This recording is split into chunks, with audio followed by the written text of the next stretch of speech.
Hello बच्चों, नमस्कार। स्वागत है आपका अपने परिवार रोजगार विद अंकित में। तो कैसे हैं आप सब लोग? उम्मीद करता हूं कि आप सब लोग अच्छे होंगे, बेहतरीन होंगे, लाजवाब होंगे, एकदम बिंदास होंगे और साथ ही बहुत अच्छे से आप लोग अपनी पढ़ाई को कर रहे होंगे। तो एक बार सभी दोस्त बताएंगे कैसे हैं आप सब लोग। कैसे हैं आप सब लोग? एक दिन हो चुका है, डेमो हो चुके हैं, लगभग लगभग हर क्लास आप लोग देख चुके होंगे, हर क्लास के बारे में आप लोगों को आइडिया हो चुका होगा। हर एक टीचर जो है वो आप लोगों के लिए डेडिकेटेड है, आपके सिलेक्शन के प्रति डेडिकेटेड है। तो बच्चे जुट जाइए पढ़ाई में, आज से ही मान लीजिए कि हम लोगों को जो है वो जॉब लेकर ही दम लेना है।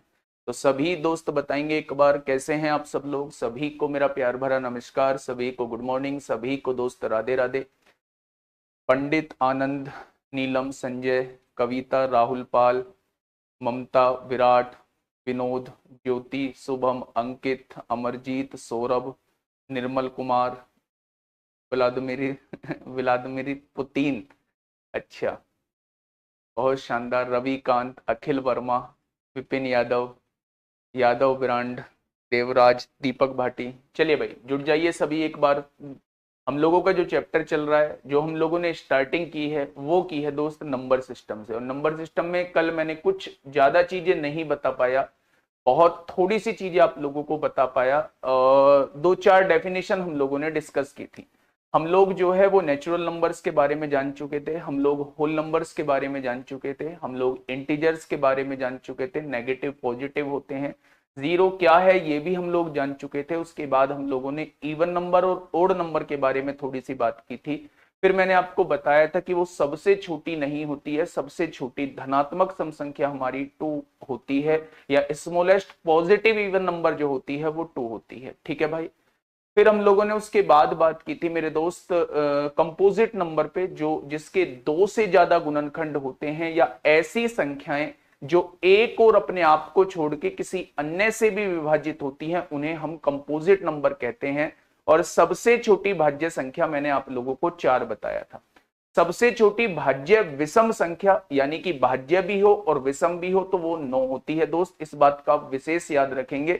आप लोगों ने देखा होगा बहुत सारे चैनल जो है वो कम्युनिटी डाल रहे होते हैं, तो मैंने बहुत सारे चैनल पे कम्युनिटी देखी है कि सबसे छोटी विषम भाज्य संख्या, यानी वो विषम भी होनी चाहिए और वो भाज्य भी होनी चाहिए। तो अगर आप देखोगे तो 9 ही वो संख्या होगी जो सबसे छोटी भी होगी और विषम होगी और भाज्य होगी। ठीक है भाई।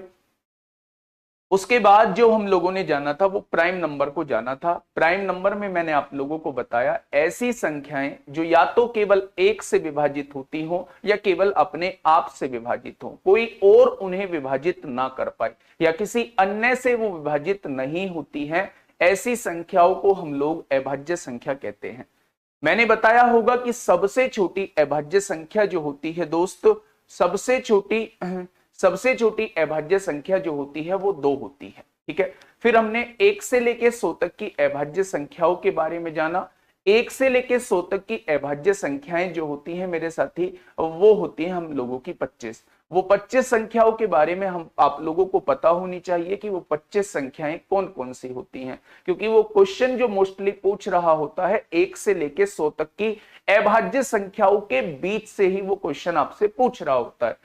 उसके बाद मैंने आप लोगों को बताया, कुछ फैक्ट बताए। सबसे छोटी अभाज्य संख्या, 2 अंकों की सबसे छोटी अभाज्य संख्या, 2 अंकों की सबसे बड़ी अभाज्य संख्या, 3 अंकों की सबसे छोटी अभाज्य संख्या, 3 अंकों के सबसे बड़ी अभाज्य संख्या। मैंने ये सारी बातें आप लोगों को बताई। उसके बाद मैंने एक छोटा सा हेडिंग डाला, को प्राइम नंबर। उसमें मुझे कुछ डाउट देखने को मिले। कमेंट मैं पूरे पढ़े, जितने भी कमेंट थे लगभग 900 950 कमेंट हैं उस पे। तो मैंने कमेंट पढ़े, एक दो क्वेश्चन पे मुझे डाउट लगा, मतलब बच्चों को डाउट आया, मैं उनको डिस्कस अभी कर देता हूं, है ना। देखिए, हाँ बेटा, 6 अंक की सबसे बड़ी अभाज्य संख्या मैंने कल बताया होगा आप लोगों को कि अगर मैं 6 अंकों की, चलो मैं ढूंढ भी लाता हूं 6 अंकों की सबसे बड़ी अभाज्य संख्या, तो फिर आप पूछेंगे जी 9 अंकों की सबसे बड़ी अभाज्य संख्या क्या है। अगर किसी भी व्यक्ति को यह करना है कि इससे क्वेश्चन नहीं होना चाहिए, तो उससे डायरेक्ट कहो जी 2,177 से 3,180 तक कितनी अभाज्य संख्याएं होंगी, वो निकाल ही नहीं पाएगा। तो मेरे दोस्त, अगर क्वेश्चन में आप लोगों को अटकना है तो हमेशा अभाज्य संख्याओं का क्वेश्चन दे दो। क्वेश्चन मतलब आप कहेंगे कि इसका कोई एक डेफिनेट रूल नहीं होता, ये हमें ऐसे ही बार बार निकाल के देखना होता है। तो ये तो पूछो ही मत कि 6 अंकों की सबसे छोटी अभाज्य संख्या या 6 अंकों की सबसे बड़ी अभाज्य संख्या। हाँ, मैं ये निकालना जरूर बता दूंगा कि अगर कोई संख्या आप लोगों को दी हुई है, अगर कोई संख्या आप लोगों को दी हुई है तो कैसे पहचान करेंगे कि ये अभाज्य संख्या है या ये भाज्य संख्या है। लेकिन वो मैं तब बताऊंगा आप लोगों को जब मैं डिविजिबिलिटी रूल आप लोगों को पढ़ा दूंगा, विभाजिता का नियम आप लोगों को पढ़ा दूंगा। ठीक है। दूसरी बात, बहुत सारे प्राणी आ चुके हैं जो अपना समय जो है व्यतीत करने आ चुके हैं मेरे दोस्त, उनके चक्कर में ना पड़े, ना उनके कमेंट पर आप लोगों को कोई ध्यान देना है, क्योंकि आप लोग भी बहुत अच्छे से जानते हैं सिलेक्शन उन्हीं 3,500-4 हजार का होना है जो मन लगा के पढ़ाई करेंगे। ऐसे तो भीड़ जो है वो बहुत है। आप लोगों ने कल भी देखा होगा कि वीडियोस पे, पहली वीडियो पे 1 लाख क्रॉस हो चुके हैं। तो दोस्त कंपटीशन तो है, इस कंपटीशन से पार कैसे जाना है वो धीरे धीरे हम लोग सीख रहे होंगे चीजों को। ठीक है भाई। सबसे पहले दोस्त अगर मैं बात करूं तो टाइम टेबल एक बार फिर से आप लोगों को बता देता हूं। सुबह 7 बजे जो है वो मेरी क्लास हो रही होती है, मैथ की क्लास हो रही होती है। 8 बजे ठीक नवीन सर की क्लास, हिंदी की क्लास हो रही होती है। अभी इस क्लास को चलने में थोड़ा सा टाइम लगेगा। ठीक 1 बजे जो है वो रीजनिंग की संदीप सर की क्लास आप लोगों की हो रही होती है। पॉलिटी की क्लास आज से आप लोगों को एप्लीकेशन में देखने को मिलेगी, दिग्विजय सर आप लोगों को पॉलिटी करा रहे होंगे। उसके बाद शाम को इकोनॉमी की क्लास आप लोगों को देखने को मिलेगी, वो ठीक 4 बजे आप लोगों को देखने को मिल रही होती है।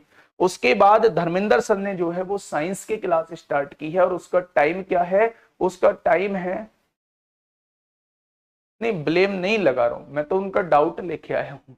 जो कमेंट किया है जिन्होंने, मैं तो उनका डाउट लेके आया हूं। जो मुझे 2-3 डाउट देखने को मिले मैं उन्हें डिस्कस करने के लिए लाया हूं दोस्त। मैंने ब्लेम कहाँ लगाया मेरे साथी? सुबह से ही दिमाग ये टेढ़ा मेढ़ा क्यों भाग रहा है आपका है? चलिए अगर मैं बात करता हूं मेरे साथी, थोड़ा सा ध्यान से सुनना।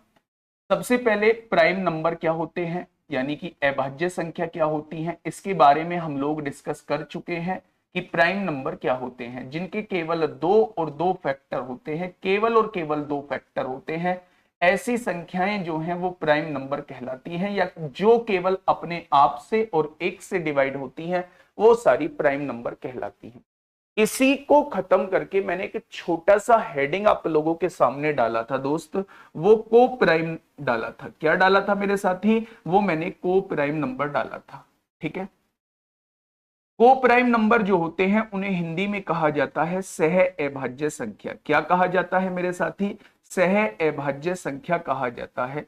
तो इसकी डेफिनेशन क्या होती है? कुछ बच्चों ने कहा ये रिलेटिवली प्राइम है, को प्राइम में दोनों प्राइम होने चाहिए। बिल्कुल नहीं, बिल्कुल कंडीशन ये नहीं है कि को प्राइम के लिए दोनों का प्राइम होना जरूरी है। को प्राइम की कंडीशन ये है कि अगर कुछ भी कॉमन नहीं है या उनका HCF जो है वो 1 है तो वो सारी संख्याएं जो कहलाएंगी आपस में सह अभाज्य संख्या कहलाएंगी। जैसे अगर मैं आप लोगों के सामने लिखूं 3 यहां लिख दिया, 7 यहां लिख दिया, क्या ये दोनों प्राइम नंबर हैं? तो आप कहेंगे दोनों प्राइम नंबर हैं। क्या इसमें दोनों में कुछ भी कॉमन है? तो आप कहेंगे बिल्कुल भी कुछ भी कॉमन नहीं है। जब कुछ भी कॉमन नहीं होता तो उन्हें ही सह अभाज्य संख्या बोला जाता है। जैसे मैंने आप लोगों के सामने लिख दिया 4 और 7, मैंने आपसे पूछा क्या ये दोनों अभाज्य हैं? तो आपने कहा बिल्कुल भी नहीं, ये भाज्य संख्या है, ये अभाज्य संख्या है। लेकिन मेरा उस बात से मतलब ही नहीं है, मेरा उस बात से मतलब ही नहीं है। मैं बस ये कहना चाह रहा हूं ऐसी संख्याएं जिसमें कुछ भी कॉमन ना हो वो सभी संख्याएं सह अभाज्य संख्या कहलाएंगी।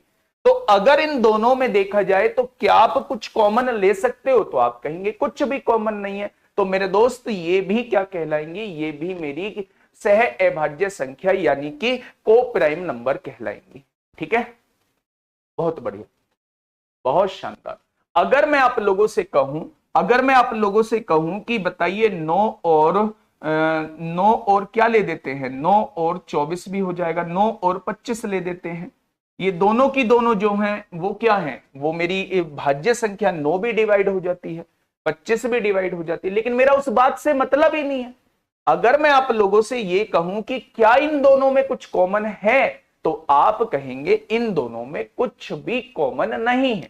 अगर इन दोनों में कुछ भी कॉमन नहीं है तो मेरे दोस्त ये क्या कहलाएंगी, ये सह अभाज्य संख्या कहलाएंगी, यानी कि को प्राइम नंबर कहलाएंगे। ठीक है भाई। हाँ, एक ने पूछा है अननोन व्यक्ति के नाम से है जी, को प्राइम और ट्विन प्राइम में डिफरेंस क्या है।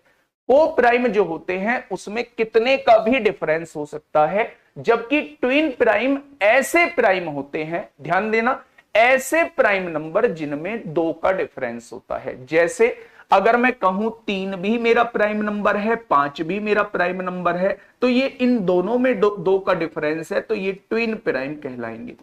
यानी कि ट्विन प्राइम की सबसे पहली कंडीशन है मेरे दोस्त कि वो दोनों प्राइम होने चाहिए, और ऐसे प्राइम होने चाहिए कि उनके बीच का डिफरेंस जो है वो 2 का रहे। तो आप कहेंगे जी 3 और 5 मेरे ट्विन प्राइम हो जाएंगे, 5 और 7 मेरे ट्विन प्राइम हो जाएंगे, 11 और 13 मेरे ट्विन प्राइम हो जाएंगे, 17 और 19 मेरे ट्विन प्राइम हो जाएंगे, 29 और 31 मेरे ट्विन प्राइम हो जाएंगे, क्योंकि सब में डिफरेंस जो है वो 2 का है। याद रहेंगी ये चीजें। अब तो इसमें कोई दिक्कत नहीं होगी। जीरो कॉमन है तो भाई जीरो कॉमन नहीं होता, ना जीरो कॉमन होता है ना 1 कॉमन होता है। रियल नंबर, इमेजिनरी नंबर, अभी सब कुछ बताऊंगा। यहां तक सारी बातें क्लियर है? बहुत शानदार, बहुत शानदार। अब जो है आगे जो हम लोग पढ़ने वाले हैं दोस्त, वो पढ़ने वाले हैं कि रेशनल नंबर क्या होता है भाई। रेशनल नंबर क्या होता है या इर्रेशनल नंबर क्या होता है। रेशनल नंबर को कहा जाता है परिमेय संख्या क्या होती है। रेशनल नंबर को कहा जाता है मेरे दोस्त परिमेय संख्या क्या होती है, और इर्रेशनल नंबर को कहा जाता है अपरिमेय संख्या क्या होती है। ध्यान से सुनेंगे मेरे साथी आप लोग। मैं आपको इसमें 3 कंडीशन बताऊंगा, और वो 3 कंडीशन अगर किसी में सेटिस्फाई हो रही है तो वो मेरा रेशनल नंबर होगा, और अगर उन तीनों में से कोई सी भी एक कंडीशन सेटिस्फाई नहीं हुई है तो मेरे दोस्त वो मेरा रेशनल नंबर नहीं होगा। ठीक है भाई, ध्यान से सुनना मेरी बात को। किताबी लैंग्वेज हम लोग नहीं पढ़ेंगे कि भाई रिकरिंग और वो रिपीट ना हो तो वो मेरे रेशनल, रिपीट हो तो वो रेशनल नंबर होते हैं, टर्मिनेट हो तो वो मेरे रेशनल नंबर होते हैं। झंझट में ही नहीं पढ़ना हमें। मेरी बात को थोड़ा सा ध्यान से सुनिएगा। मैंने हेडिंग डाला मेरे दोस्त रेशनल नंबर यानी कि परिमेय संख्या। सबसे पहले तो ये जान लो कि ये टॉपिक जो है ये बड़ा इंपॉर्टेंट टॉपिक है, और यहां से कभी कभी क्वेश्चन जो है वो दर्शन हो जाते हैं क्वेश्चन के। ध्यान से सुनिएगा।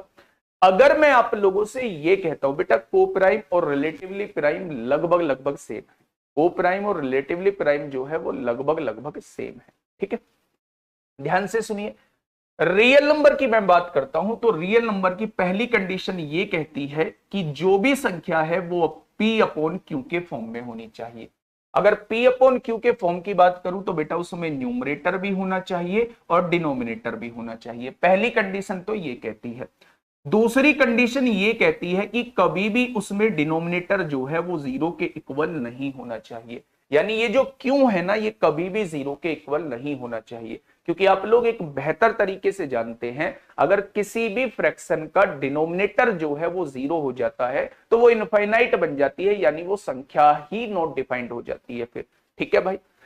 तीसरी कंडीशन अगर मैं बात करूं बेटा, तीसरी कंडीशन P और Q दोनों के दोनों इंटीजर होने चाहिए, दोनों के दोनों पूर्णांक होने चाहिए, दोनों के दोनों पूर्णांक होने चाहिए, दोनों के दोनों इंटीजर होने चाहिए, दोनों पूर्णांक होने चाहिए, दोनों के दोनों इंटीजर होने चाहिए। अगर किसी भी संख्या के साथ जो है ये 3 कंडीशन मेरी फुलफिल हो रही हैं तो दी गई संख्या मेरी रेशनल नंबर होगी। अगर इनमें से एक भी कंडीशन फुलफिल नहीं हो पाई तो दी गई कंडीशन मेरी इर्रेशनल नंबर होगी।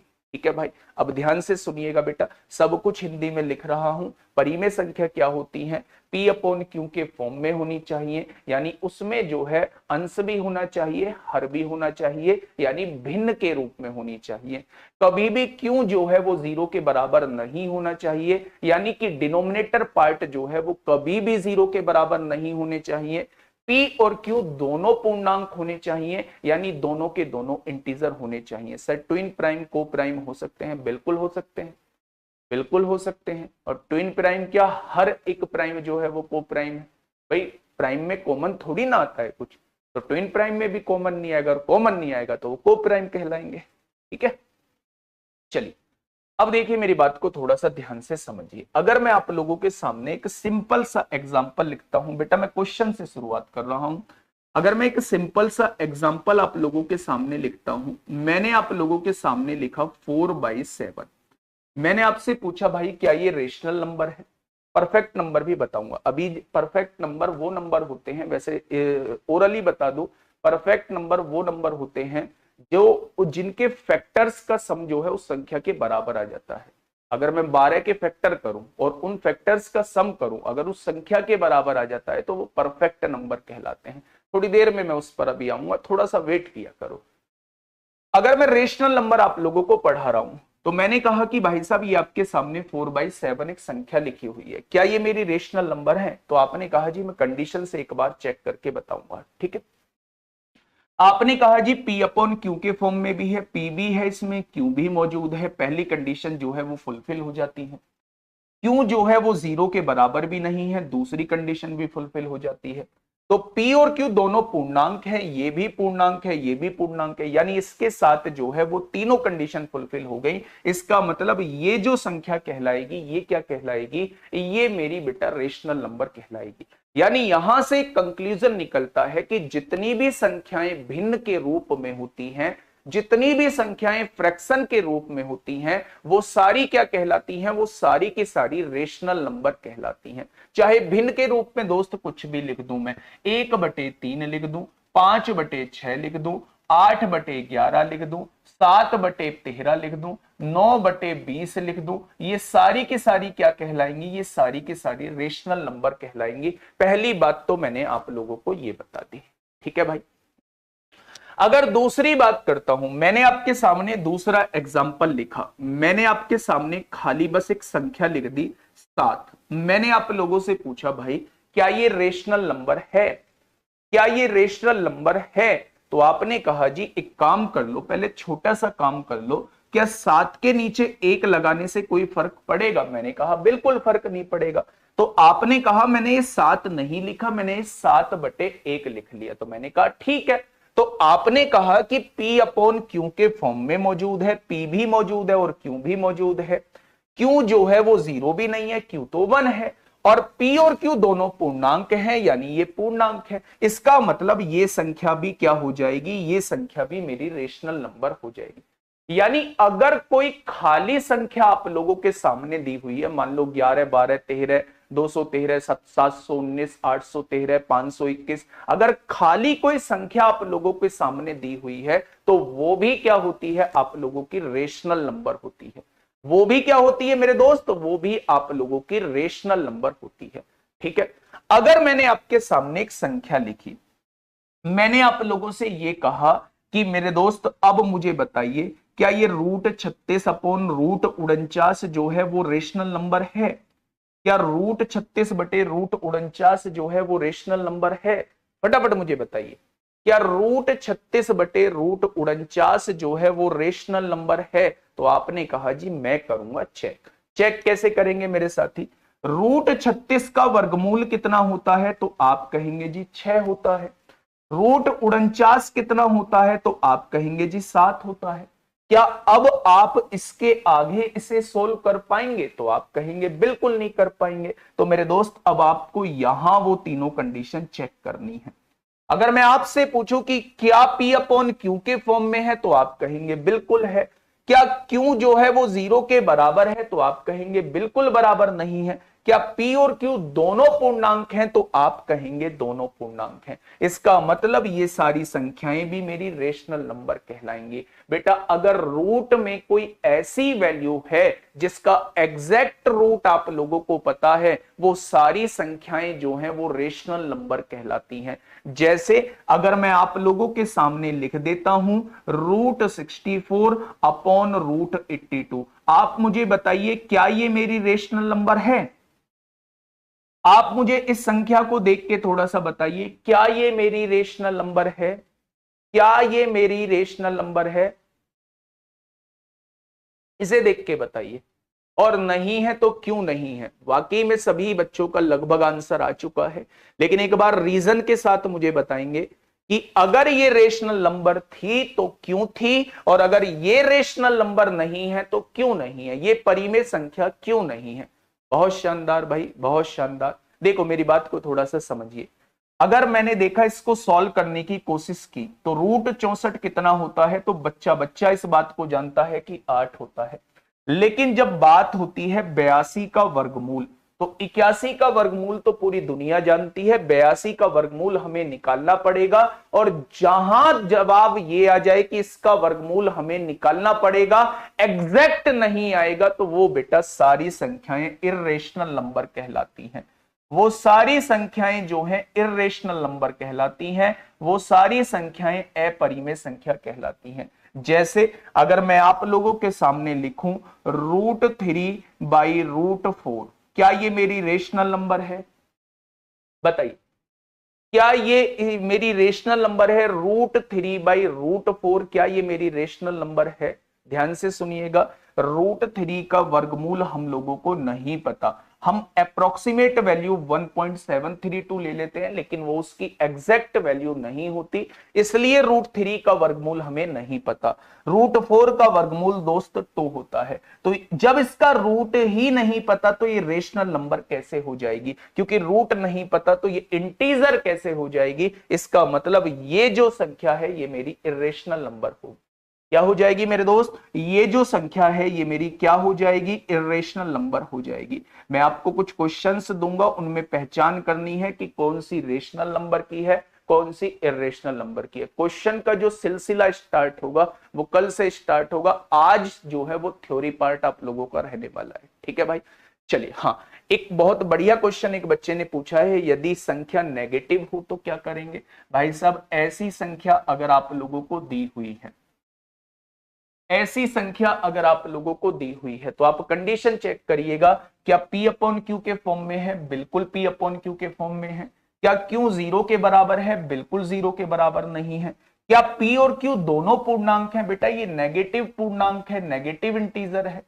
ये पॉजिटिव इंटीजर है लेकिन इंटीजर तो है। उसका मतलब केवल इतना सा है कि भाई साहब दोनों जो है वो पूर्णांक होने चाहिए, चाहे वो धनात्मक पूर्णांक हो, पॉजिटिव इंटीजर हो, चाहे वो ऋणात्मक पूर्णांक हो, नेगेटिव इंटीजर हो। तो मेरे दोस्त ये दोनों के दोनों पूर्णांक हैं, तो ये संख्या भी रेशनल नंबर कहलाएगी। ये संख्या भी क्या कहलाएगी? ये संख्या भी दोस्त रेशनल नंबर ही कहलाएगी। ये बात आप लोगों के समझ में आ गई क्या? बहुत बढ़िया, बहुत बढ़िया। अच्छा, मैं आप लोगों से पूछूं, पाई की वैल्यू 22/7 होती है, पाई की वैल्यू 22/7 होती है, क्या ये इसकी एग्जैक्ट वैल्यू होती है? पाई की वैल्यू जो होती है वो 22/7 होती है, क्या ये इसकी एग्जैक्ट वैल्यू होती है? एक बार मुझे बताएंगे, क्या पाई की 22/7 एग्जैक्ट वैल्यू होती है? तो आपका जवाब होगा पाई की एग्जैक्ट वैल्यू 22/7 नहीं होती है। पाई की अप्रोक्सीमेट वैल्यू जो होती है वो 22/7 होती है। ठीक है भाई, तो अगर आप लोगों से कभी पूछा जाए कि पाई क्या है, पाई क्या है, तो आप पाई को हमेशा इर्रेशनल नंबर बताएंगे, पाई को हमेशा इर्रेशनल नंबर बताएंगे। और 22/7 को आप लोग क्या बताएंगे? ये तो रेशनल हो ही रहा है, P/Q के फॉर्म में भी है, Q 0 भी नहीं है, और P और Q जो है वो दोनों के दोनों इंटीजर है।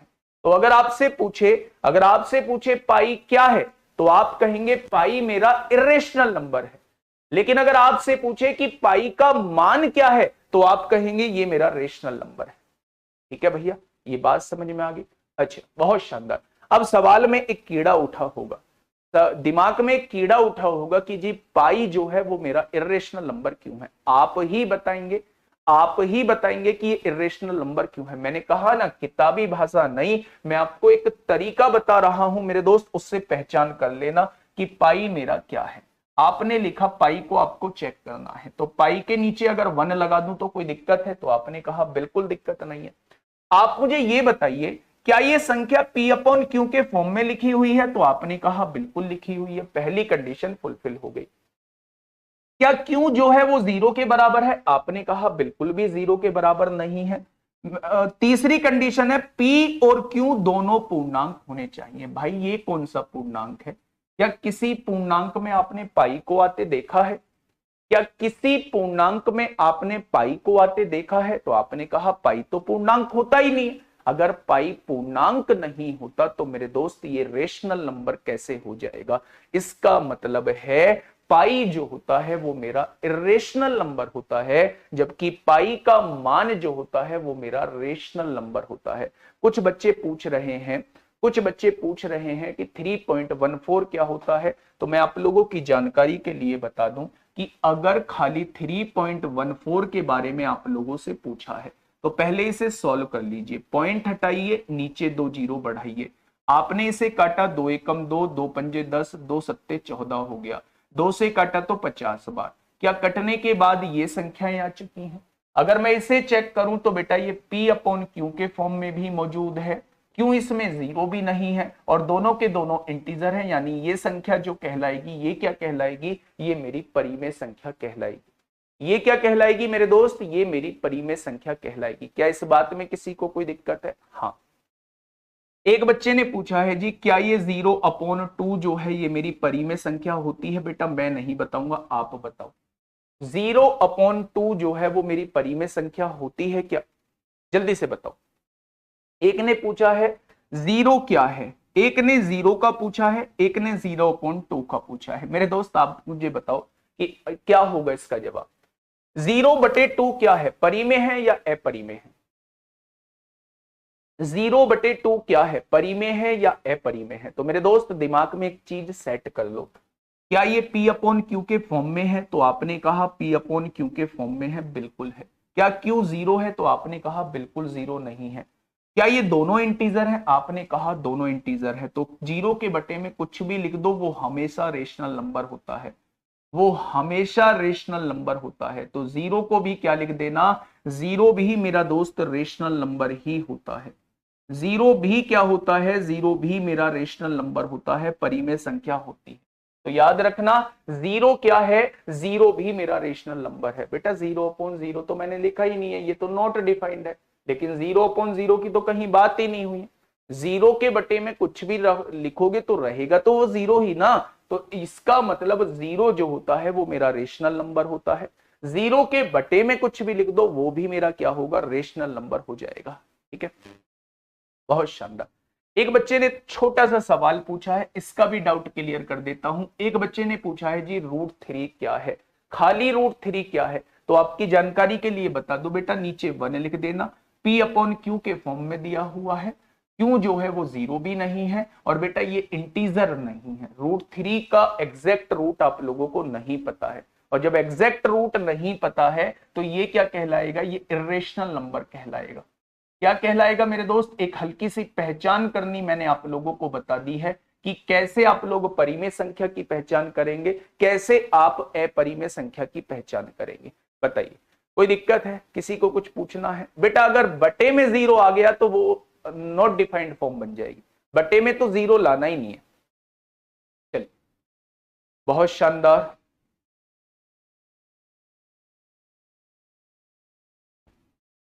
हाँ तो क्या बात होगी, जीरो नेचुरल नंबर है तो रेशनल नंबर नहीं हो सकता? ऐसे तो 5 भी नेचुरल नंबर है, तो क्या वो रेशनल नंबर नहीं हो सकता? यूपीएसआई में नेगेटिव मार्किंग होती है? नहीं।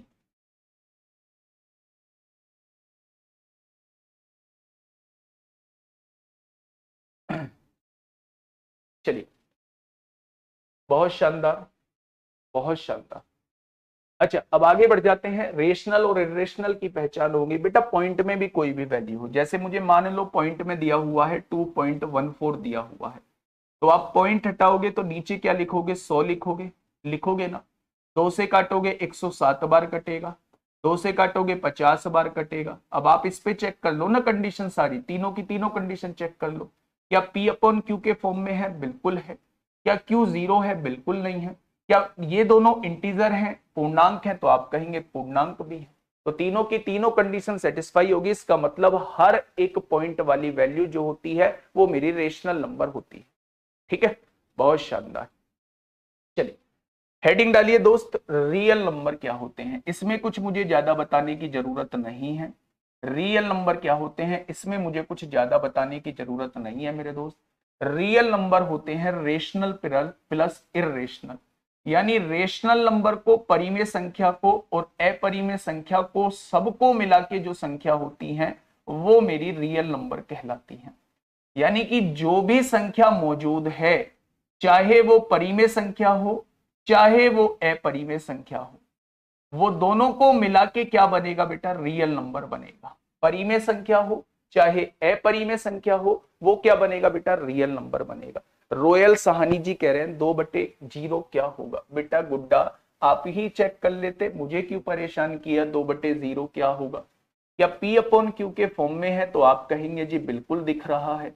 क्या Q 0 के बराबर है, आप कहेंगे बिल्कुल बराबर है, लेकिन Q 0 के बराबर नहीं होना चाहिए। तो बेटा ये नॉट डिफाइंड वाली फॉर्म आ जाएगी, ये नॉट डिफाइंड वाली फॉर्म आ जाएगी। सर अशांत संख्या क्या होती है, बेटा टर्मिनेटिंग, नॉन टर्मिनेटिंग जो है ये रिकरिंग डेसिमल में आप लोगों को बताऊंगा। क्यों परेशान हो, क्यों परेशान हो। मैंने कहा बेटा कुछ नहीं छोड़ूंगा मेरे दोस्त, मेरे साथी, मैं कुछ नहीं छोड़ूंगा, कुछ नहीं छोड़ूंगा। बेटा वर्ड तो खैर गलत है यहाँ यूज करना, पर थोड़ी सी हैबिट बनी हुई है, क्योंकि बहुत सारे लोग होंगे जो इस टाइम जॉब में होंगे और एज में भी बड़े हो सकते हैं। ठीक है, तो चलिए फास्ट नहीं पढ़ाऊंगा, बहुत आराम से करूंगा, टाइम है, बहुत सारी चीजों को समझाता हुआ चलूंगा। तो ये बेटा परिमेय और अपरिमेय, रियल नंबर को हिंदी में कहते हैं वास्तविक संख्या। तो आपसे पूछे जी वास्तविक संख्या क्या होती है, तो आप कहना ऐसी संख्याएं जिनके साथ आई नहीं लगा होता, आयोटा नहीं लगा होता, वो सारी संख्याएं वास्तविक संख्या कहलाती हैं। या किताबी भाषा में जिन्हें नंबर लाइन पे ड्रॉ कर सकते हैं, जिन्हें नंबर लाइन पे रिप्रेजेंट कर सकते हैं, ऐसी सभी जो संख्या होती हैं वो रियल नंबर कहलाती हैं। यानी कि बेटा चाहे वो रेशनल हो चाहे वो इरेशनल हो, वो सारी संख्याएं जो है वास्तविक संख्या होंगी। तो फिर काल्पनिक संख्या कौन सी होती है, जो बेटा जिनके साथ आई लगा होता है। आई मतलब आयोटा। सीखने की जरूरत है, बिल्कुल सीखने की जरूरत नहीं है, दिमाग से ऐसे हटा देना जैसे उनको हटा दिया था। आई नाम का वर्ड जो है वो दिमाग में नहीं आना चाहिए। तो इमेजनरी हम लोगों को दोस्त नहीं पढ़नी है। ठीक है भाई, चलिए आप ना मुझसे अभी डाउट पूछ लेना, जो भी आप लोगों के डाउट हो वो आप लोग मुझसे पूछ लेना। सर 3.457632 बेटा बहुत लंबी, अगर रिपीट नहीं हो रही है डिजिट तो ये बन जाएगी नॉन टर्मिनेटिंग, और नॉन टर्मिनेटिंग जो होती है वो इरेशनल नंबर कहलाती है। आप लोग थोड़ा सा वेट कर लो, जब मैं आप लोगों को रिकरिंग डेसिमल पढ़ाऊंगा तब आपको टर्मिनेटिंग और नॉन टर्मिनेटिंग के बारे में बताऊंगा, और जब आपको बताऊंगा शांत दशमलव जो होते हैं वो रेशनल नंबर क्यों होते हैं, अशांत दशमलव जो होते हैं वो इरेशनल नंबर क्यों होते हैं, वो सारी बातें हम लोग जो है जब डिस्कस कर रहे हैं।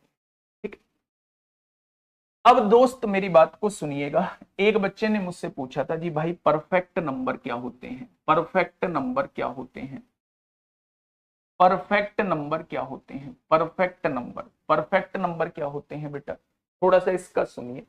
जैसे मैंने आप लोगों के सामने 6 लिखा, जैसे मैंने आप लोगों के सामने एक संख्या लिखी 6, अब मैंने आपसे कहा भाई इसके गुणनखंड बताओ, तो आपने कहा गुणनखंड वो होते हैं जो 6 को विभाजित करेंगे। तो 6 का पहला गुणनखंड तो 1 हो जाएगा, 6 का दूसरा गुणनखंड 2 हो जाएगा, और 6 और किससे विभाजित होगा, 3 से विभाजित होगा, और 6 और किससे विभाजित होगा, 6 से विभाजित। अगर अपने आप को छोड़ के अन्य गुणनखंडों का योग जो है संख्या के बराबर आ जाता है, 3 और 2 5 और 1 6 संख्या के बराबर आ जाता है, तो ऐसी संख्याएं क्या कहलाती हैं, ऐसी संख्याएं परफेक्ट नंबर कहलाती हैं। क्या कहलाती हैं, ऐसी संख्याएं जो हैं वो परफेक्ट नंबर कहलाती हैं। जिसे लिखना है वो लिख लीजिए। अगर किसी संख्या के गुणनखंडों का योग जो है संख्या के बराबर आ जाता है, स्वयं को छोड़कर, अगर किसी संख्या के गुणनखंडों का योग जो है स्वयं को छोड़कर संख्या के बराबर आ जाता है, तो ऐसी सभी संख्याएं क्या कहलाती हैं, ऐसी सभी संख्याएं परफेक्ट नंबर कहलाती हैं। क्या कहलाती हैं मेरे दोस्त, ऐसी सभी संख्याएं जो हैं वो परफेक्ट नंबर कहलाती हैं। जैसे अगर मैं आप लोगों से कहूं भाई 12 मैंने आप लोगों के सामने लिख दिया, क्या ये परफेक्ट नंबर है, क्या ये परफेक्ट नंबर है, तो आपने कहा जी 12 के गुणनखंड आप लोगों को लिखने होंगे। 12 किस किस से डिवाइड होता है? 1 से डिवाइड होता है। 12 किस किस से डिवाइड होता है? 2 से होगा। 12 3 से होगा। 12 4 से होगा। 12 6 से होगा और 12 खुद 12 से हो जाएगा। ठीक है भैया। स्वयं को छोड़कर अगर अन्य सभी गुणनखंडों का योग जो है वो संख्या के बराबर आ जाता है तो वो मेरी परफेक्ट नंबर कहलाएंगे। तो आपने जोड़ा 6 और 4 10 और 3 13, 2 15 और 1 16। ये संख्या के बराबर नहीं आया। संख्या के बराबर नहीं आया तो ये परफेक्ट नंबर नहीं कहलाएगा। ये क्या नहीं कहलाएगा? ये परफेक्ट नंबर नहीं कहलाएगा। अगर क्वेश्चन के रूप में आप लोगों को देगा तो वो आप कहेगा निम्नलिखित में से कौन सा परफेक्ट नंबर है? निम्नलिखित में से कौन सा परफेक्ट नंबर है? तो उसमें आप लोगों को उनके फैक्टर देखने होंगे और याद रखना ऐसे केस में वो आपको हमेशा छोटी वैल्यू देगा, क्योंकि फैक्टर निकालना बहुत बड़ी खीर हो जाती है। फिर उनका सम करो। तो बेटा अगर ऐसे क्वेश्चन आप लोगों को देगा तो वो बहुत छोटा सा क्वेश्चन देगा। आप याद रखना उन सभी संख्याओं के गुणनखंड लिखना और स्वयं को छोड़कर अगर सभी गुणनखंडों का योग जो है संख्या के बराबर आ जाता है तो मेरे दोस्त वो संख्या जो है वो परफेक्ट नंबर कहलाएगी। एक एग्जाम्पल आप लोगों से पूछना चाह रहा हूं। आप लोग मुझे ये बताइए क्या 28 जो है वो मेरा परफेक्ट नंबर है? बताइए 28 के बारे में थोड़ा सा मुझे बताइए, क्या 28 जो है वो मेरा परफेक्ट नंबर है? हिंदी में बताया करो भाई। ऐसा कौन सा वर्ड है जो हिंदी में नहीं लिखा है? अब इनको भी लिखूं 1 2 3 4 6 को हिंदी में क्या बोलते हैं? 1 इकाई 2 इकाई 3 इकाई बोलूं? आपने रट क्यों लगा रखी है? रट क्यों लगा रखी है चीजों की? दरोगा बनना है या किसी ऐसी चीज की तैयारी कर रहे हो? मेरे दोस्त चेंज लाओ अपने अंदर। सबसे पहले मैच्योर बनने की होने की जरूरत है। मैच्योर होना पड़ेगा अगर इस रेपुटेड जॉब की तरफ आप लोगों को जाना है। नहीं तो आप जैसे लोग तैयारी करने वाले बहुत हैं, वैकेंसीज कम है और आप जैसे लोग तैयारी करने वाले बहुत हैं। ये बात आप लोगों के कॉन्फिडेंस को जरूर कम कर सकती है, लेकिन ये सच्चाई है। सच्चाई है दोस्त। कॉन्फिडेंस का ही क्या होगा जब सिलेक्शन ही नहीं होगा? तो मैं आपसे ये कहना चाह रहा हूं कि सबसे पहले मैच्योर बनो, चीजों को समझने की कोशिश करो, अपना भला बुरा पहचानो कि भला बुरा किस में है। एक तरीके से भेड़ चाल मत चला करो। इंग्लिश वर्ड यूज कम करो, हिंदी वर्ड यूज ज्यादा करो, हिंदी वर्ड यूज कम करो, इंग्लिश वर्ड ज्यादा यूज करो। भाई चीजों को बाइलिंगुअल लेके चल रहा हूं, हर चीज को 2 बार बता रहा हूं। इसका बताइए फटाफट 28 क्या है मेरे दोस्त? जल्दी से बताइए 28 क्या है? हाँ परफेक्ट नंबर है पक्का। चलिए एक बार देख लेते हैं बेटा 28 क्या है। 28 के फैक्टर करते हैं। आप मुझे ये बताइए 28 के गुणनखंड क्या होते हैं? गुणनखंड होते हैं बेटा जो 28 को पूरी तरीके से विभाजित कर देंगे। मैंने लिखा 28 जो है वो 1 से डिवाइड होता है, 28 जो है वो 2 से डिवाइड होगा, 28 जो है वो 4 से डिवाइड होगा, 28 जो है वो 7 से डिवाइड होगा, 28 14 से डिवाइड होगा, 28 जो है 28 से डिवाइड होगा। अगर मैं स्वयं संख्या को छोड़ दूं, अन्य गुणनखंडों का योग करता हूं, अन्य गुणनखंडों का योग 14 और 7 21 होगा, 21 और 4 25 और 2 27 और 1 28।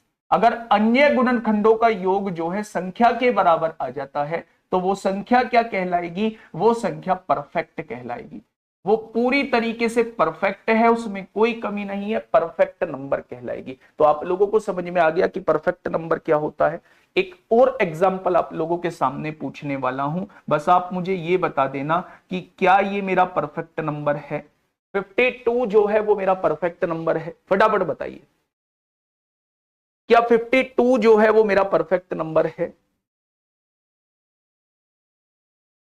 बताइए।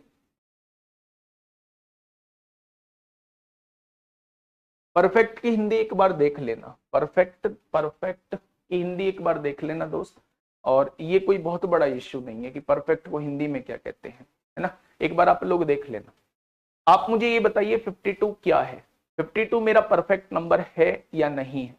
तो आप मुझे एक बात थोड़ा सा सुनिए कि अगर 52 मेरा परफेक्ट नंबर है तो क्यों है, और नहीं है तो क्यों नहीं है? तो इसके फैक्टर करिए। 52 बाई 1 से भी डिवाइड होगा, 2 से भी डिवाइड होगा, 3 से नहीं होगा, 4 से होगा, और किससे होगा भाई?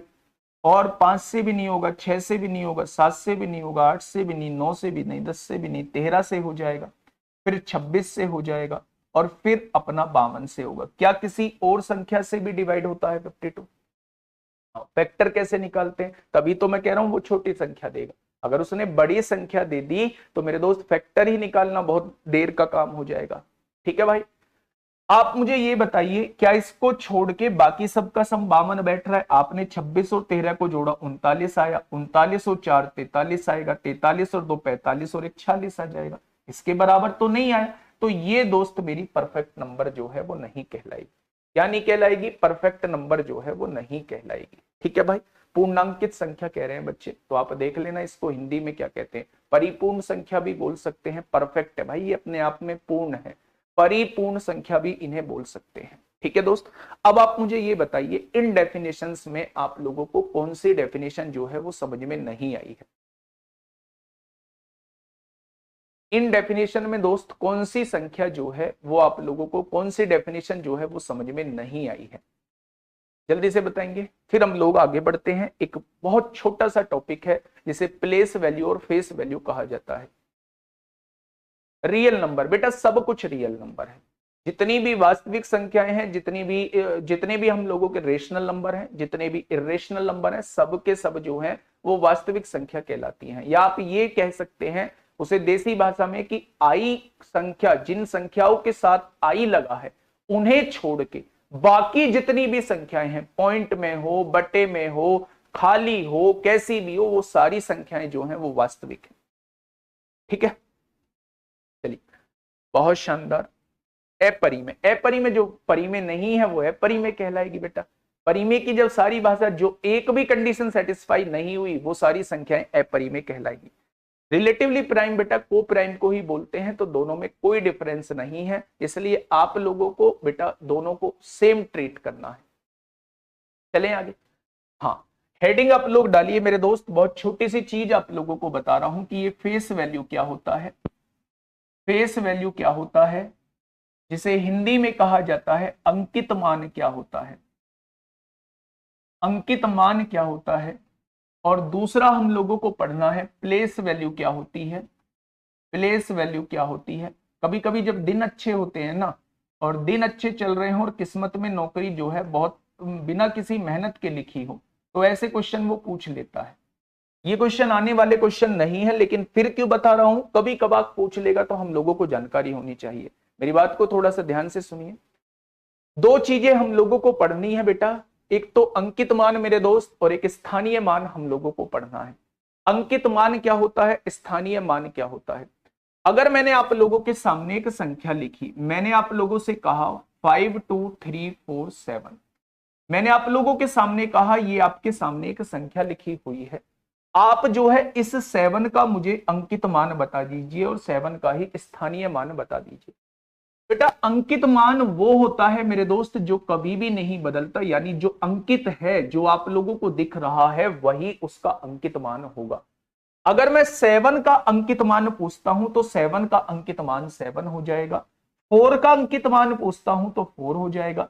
3 का अंकित मान पूछता हूं तो 3 हो जाएगा। 2 का अंकित मान पूछता हूं तो 2 हो जाएगा, और 5 का अंकित मान पूछता हूं तो 5 हो जाएगा। यानी अंकित मान से आप लोग ये समझिए, जो भी चीज अंकित है, जो भी चीज प्रिंटेड है, जो भी चीज छपी हुई है, उसी को हम लोग अंकित मान कहते हैं। 7 का अंकित मान 7 ही होगा। अगर मैं आपसे कहता हूं 7 का अंकित मान क्या होगा, तो आप कहेंगे 7 का अंकित मान जो है वो 7 ही रहने वाला है। ये चीज आप लोगों के समझ में आ गई। अगर मैं आप लोगों से ये कहता हूं कि भाई 7 का स्थानीय मान क्या होगा, तो बेटा 7 का एक स्थानीय मान भी 7 ही होता है।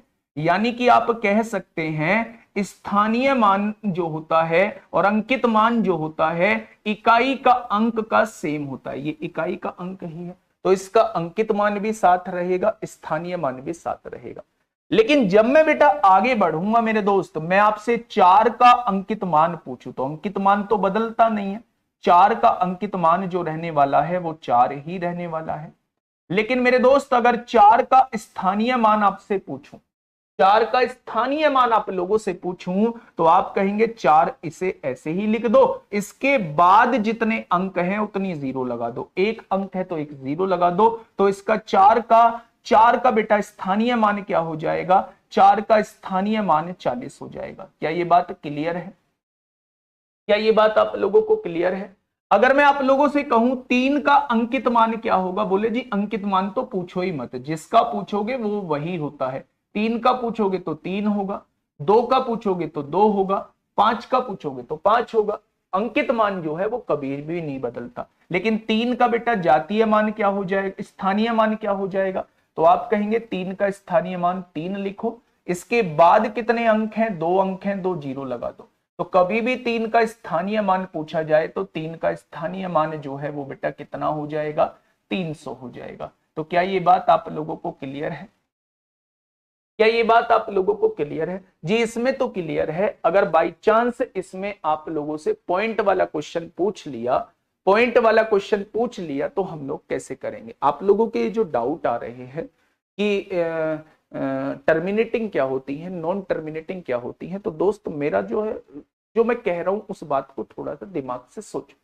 मैंने कहा है जब मैं आपको इसी चैप्टर के अंदर आवर्त दशमलव पढ़ाऊंगा, रिकरिंग डेसिमल पढ़ाऊंगा, तो वहां आप लोगों को टर्मिनेटिंग डेसिमल भी बताऊंगा, जो खत्म हो जाती हैं वो टर्मिनेटिंग कहलाती हैं, नॉन टर्मिनेटिंग भी कहलाऊंगा, वो दो तरीके की होती हैं, जो खत्म नहीं होती वो नॉन टर्मिनेटिंग कहलाती हैं। वो दो तरीके की होती हैं, एक तो जो रिपीट हो रहे होते हैं डिवाइड करने पर अंक, एक नॉन रिपीट वाली भी बन रही होती है। दोस्त मैं आप लोगों को पढ़ाऊंगा रिकरिंग डेसिमल यानी कि आवर्त दशमलव। तो अभी के लिए थोड़ा सा शांति अपनाओ और शांति से दोस्त जो चीज पढ़ा रहा हूं उसे आप लोग पढ़ लो, ठीक है? जाति बेटा फेस वैल्यू को ही जातीय मान कहते हैं, फेस वैल्यू को जातीय मान ही, अंकित मान, जातीय मान, ये दोनों फेस वैल्यू के नाम होते हैं। जातीय मान इसी को ही बोला जाता है। दोस्त मैंने आप लोगों को क्या बताया, मैंने आप लोगों को सबसे पहले बिना पॉइंट वाली वैल्यूज का अंकित मान और स्थानीय मान निकालना बताया। अंकित मान में हमें कुछ भी सीखने की जरूरत नहीं है, अंकित मान जिसका पूछा जाए वो वही होता है, स्थानीय मान जिसका पूछा जाए उसके बाद कितने अंक हैं उतनी जीरो लगा देना, वो उसका स्थानीय मान बन जाएगा। ठीक है भाई? अब दोस्त मेरी बात थोड़ी सी ध्यान से सुनना। मैंने आप लोगों को एक एग्जांपल दिया, मैंने आप लोगों से दोस्त क्या कहा, मैंने कहा भाई 231 पॉइंट, यहां पे लिखा हुआ है 4789, ये एक संख्या दी हुई है और वो आपसे यहां से तमाम तरीके के क्वेश्चन पूछ सकता है। अगर वो 9 का जातीय मान पूछे तो जाति भैया नहीं बदलने वाली, 9 की जाति 9 रहेगी, 9 रहेगा। 8 का अंकित मान 8, 7 का अंकित मान 7, 4 का अंकित मान 4, 1 का अंकित मान 1, 3 का अंकित मान 3 और 2 का अंकित मान जो है वो 2 रहेगा। लेकिन मेरे दोस्त बात जो आती है वो स्थानीय मान में फर्क आ जाता है। अब इसमें हमें देखना होता है कि स्थानीय मान हम लोग कैसे निकालेंगे। तो अगर मैं 9 का स्थानीय मान निकालना चाहता हूं तो पॉइंट से बेटा काउंटिंग करनी है, पॉइंट 9 तक पहुंचना है ना, तो 3 अंक बीच में है, 3 जीरो लगा दो और इस 9 को दोस्त ऐसे ही लिख दो। तो 9 का स्थानीय मान क्या हो जाएगा, 9 का स्थानीय मान जो है वो ये हो जाएगा। क्या ये बात समझ में आ गई? अगर मैं आप लोगों से पूछूं, अगर मैं आप लोगों से पूछूं कि 8 का स्थानीय मान क्या होगा, तो पॉइंट से स्टार्टिंग करनी है, 8 तक जाना है, 2 अंक बीच में है तो 2 जीरो लगाओ, 8 तक पहुंच चुके हो तो ये इसका स्थानीय मान हो जाएगा, होगा। अगर मैं आपसे 7 का स्थानीय मान पूछूं, पॉइंट लगाओ, 7 और पॉइंट के बीच में 1 अंक है, 1 जीरो लगाओ, ये 7 का स्थानीय मान हो जाएगा। अगर मैं 4 का स्थानीय मान पूछूं तो पॉइंट और 4 के बीच में कुछ नहीं है, तो इसका जो स्थानीय मान रहेगा वो 0.4 ही रहेगा। क्या ये चीज जो है वो आप लोगों के समझ में आ चुकी है, स्थानीय मान? लेकिन जब हम लोग जो है वो लेफ्ट हैंड साइड आते हैं, जब हम लोग जो है वो लेफ्ट हैंड साइड आते हैं तो 1 का स्थानीय मान 1 ही होता है, 1 और पॉइंट के बीच में कोई संख्या नहीं है, तो 1 का स्थानीय मान 1 ही रहेगा। अगर 3 का स्थानीय मान पूछा जाता है मेरे दोस्त, तो 3 और पॉइंट के बीच में एक संख्या है तो 1 जीरो लगा दो, 30 हो जाएगा। अगर 2 का स्थानीय मान पूछा जाता है तो 2 और पॉइंट के बीच में 2 संख्या है, 2 जीरो लगा दो, 2 का स्थानीय मान 200 हो जाएगा। ये बात समझ में आ गई। अगर मेरे दोस्त राइट हैंड साइड का स्थानीय मान निकाल रहे हैं तो पहले जीरो लगेंगी, और अगर लेफ्ट हैंड साइड का स्थानीय मान निकाल रहे हैं तो फिर बाद में जीरो लगेंगी। क्या ये बात क्लियर होगी? एक छोटा सा एग्जांपल आप लोगों से पूछ लूं, एक छोटा सा एग्जाम्पल आप लोगों से पूछ लूं क्या? अगर पूछ लूं तो एक बार थम्स अप करेंगे जी, एक छोटा सा एग्जाम्पल आप पूछ लो, है ना? बहुत शानदार, बहुत शानदार। एक बार थम्स अप करेंगे मेरे दोस्त, सभी दोस्त एक बार थम्स अप। बेटा अभी स्टार्ट क्या हुआ है, अभी तो आगे आगे देखो होता है क्या। अभी तो ये बहुत बेसिक चीज चल रही है, और बहुत बेसिक चीज से ही आप लोगों की स्टार्टिंग लेके चल रहा हूं, क्योंकि एक सफिशिएंट टाइम मेरे पास है। इस बार आप सच में कहेंगे कि मैथ में बहुत कुछ नहीं सब कुछ सीख लिया, बहुत कुछ नहीं सब कुछ सीख लिया। दोस्तों बेहतरीन तरीके से दोनों लोग मेहनत करेंगे, आप भी मेहनत करना मेरे साथ साथ, और कंटेंट के मामले में मैं भी आप लोगों के साथ साथ जो है डबल मेहनत बच्चे कर रहा हूँ। ठीक है, एक एग्जांपल मैं आप लोगों के सामने लिखने की कोशिश करता हूं। मैंने कहा 4392.1768, ये मैंने आप लोगों से के सामने लिख दिया। मैंने कहा और 3 और 7 के स्थानीय मान का अंतर क्या होगा? स्थानीय मान का अंतर क्या होगा? 3 और 7 के स्थानीय मान का अंतर जो है वो क्या होगा? मैं जस्ट आप लोगों से साथी ये पूछना चाह रहा हूं, ये क्वेश्चन आप लोगों के सामने है। 3 और 7 के स्थानीय मान का अंतर क्या होगा? फटाफट बताइए। अगर मन करे तो क्वेश्चन करने से पहले एक बार आप लाइक के बटन की तरफ भी देख सकते हैं, लाइक के बटन की तरफ भी देख सकते हैं। अगर क्लास अच्छी लगती है तो मेरे साथी आप लोग लाइक भी कर सकते हैं। बताइए। उसने कहा 3 और 7 के स्थानीय मान का डिफरेंस क्या होगा, अंतर क्या होगा, वो आप लोगों से ये पूछना चाह रहा है। बहुत सारे बच्चे 300.07 दे रहे हैं, और बहुत सारे बच्चे 299.93 दे रहे हैं। मुझे ये समझ में नहीं आ रहा कि 300.07 जो है वो क्यों दे रहे हैं। जब अंतर पूछा जा रहा है तो 300.07 जो है वो क्यों दे रहे हैं?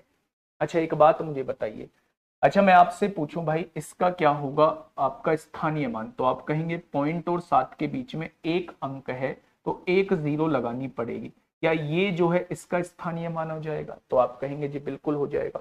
अगर मैं 3 का स्थानीय मान पूछूं, 3 और पॉइंट के बीच में 2 अंक हैं तो 2 जीरो लगानी पड़ेंगी, लेकिन बाद में लगानी पड़ेंगी। इन दोनों का डिफरेंस आप लोगों से पूछा है, तो डिफरेंस तो बेटा 300 से कम ही आएगा। आप योग क्यों कर रहे हैं? यही जब छोटी छोटी गलतियां आप लोग यही करेंगे तो पेपर में भी यही गलतियां रिपीट हो रही होंगी। आप लोगों को यही बचना है दोस्त इन गलतियों से। ठीक है, अब आप लोग घटा लीजिए, 10 में से 7 जाएंगे 3 बचेगा, यहाँ जो है वो 9 बच जाएगा, यहाँ जो है वो 9 बच जाएगा, यहाँ जो है वो 9 बच जाएगा, 299.93 आ जाएगा, 299.93 आ जाएगा। कुछ बच्चे 293 बता रहे हैं दोस्त, घटाने में भी मुझे समस्या लग रही है बहुत सारे बच्चों की।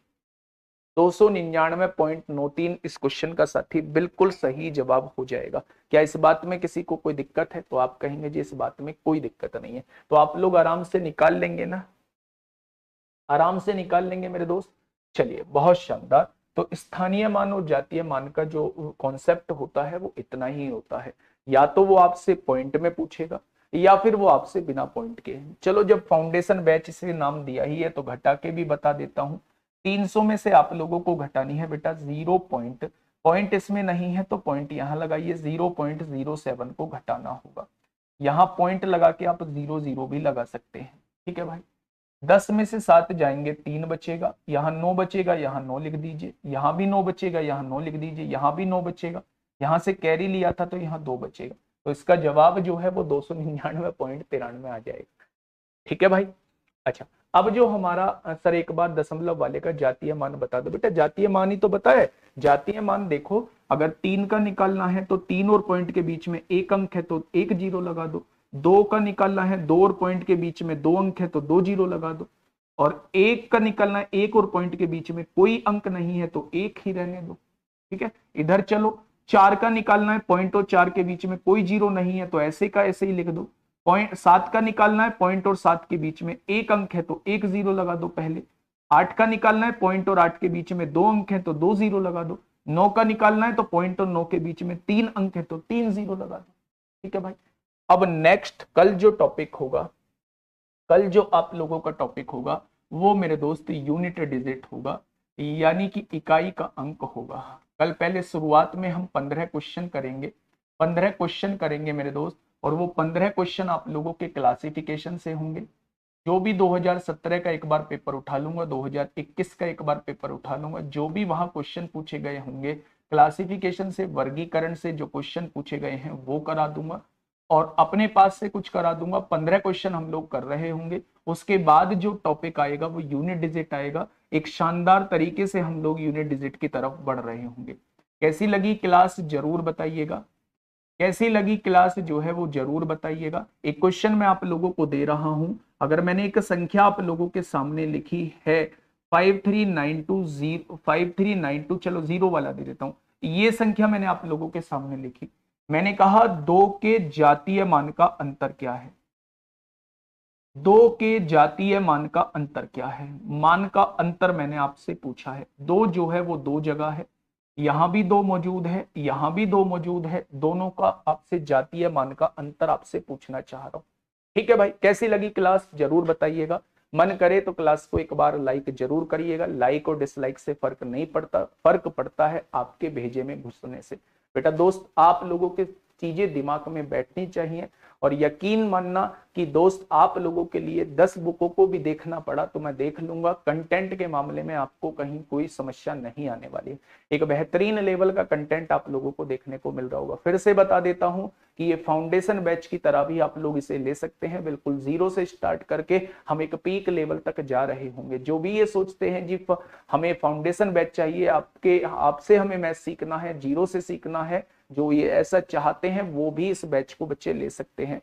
आप लोगों का आज कल डेमो हो चुका है, आज डेमो और है, और कल लास्ट डेमो है। फिर पूरी तरीके से ये क्लासेस जो हैं वो एप्लीकेशन पे शिफ्ट हो जाएंगी, और कल तक ही आप लोगों का कूपन कोड जो है वो अप्लाई होने वाला है। उसके बाद इसका वही प्राइस हो जाएगा जो इसका इनिशियल में शुरुआत में रहा था। ठीक है दोस्त, तो कैसी लगी क्लास जरूर बताइएगा। ओके, टाटा बाय बाय, मिलते हैं कल एक बेहतरीन क्लास के साथ।